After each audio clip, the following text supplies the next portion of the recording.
এই ভিডিওতে যা যা থাকছে।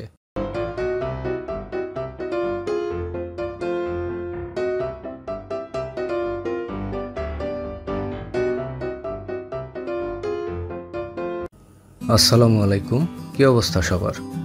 আগের ভিডিওতে বলেছিলাম আজকে সমুদ্রে মাছ ধরতে যাব। তো যথারীতি সকালে উঠে নাস্তা সেরে জেটি ঘাটের পাশ দিয়ে পশ্চিম বিশের দিকে রওনা দিলাম। কিছু দূর এগোতেই দেখতে পেলাম জেলেরা অলরেডি জাল দিয়ে কিছুটা অংশ ঘিরে ফেলেছে।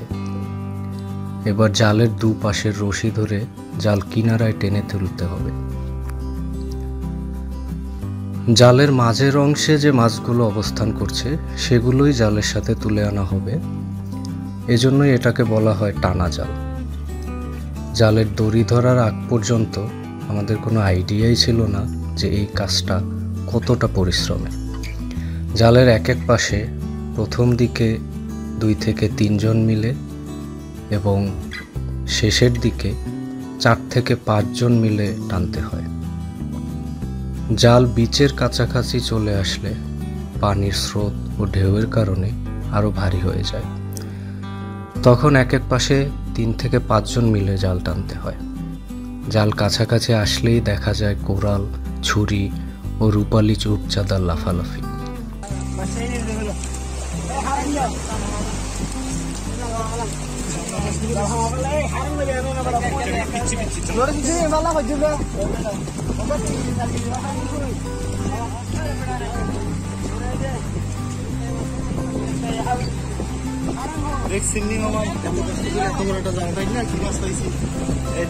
সংসার চলবে।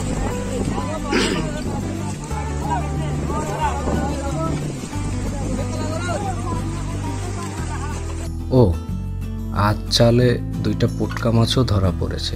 এই মাছকে এক একজন এক এক নামে চিনে। এই মাছগুলো খাওয়া হয় না, এই জন্য এগুলোকে আমরা আবার সমুদ্রেই ছেড়ে দেব।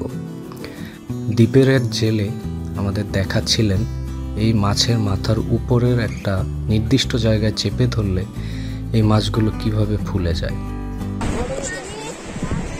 এটা কি সুইচ আর ফুলানোর সিস্টেম।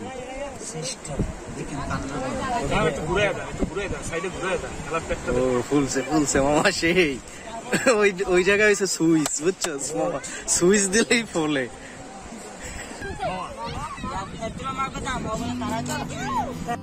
এই মাছ থেকেই আজকে আমরা আমাদের দুপুরে ও রাতের খাবারের জন্য কিছু মাছ কিনে নেব।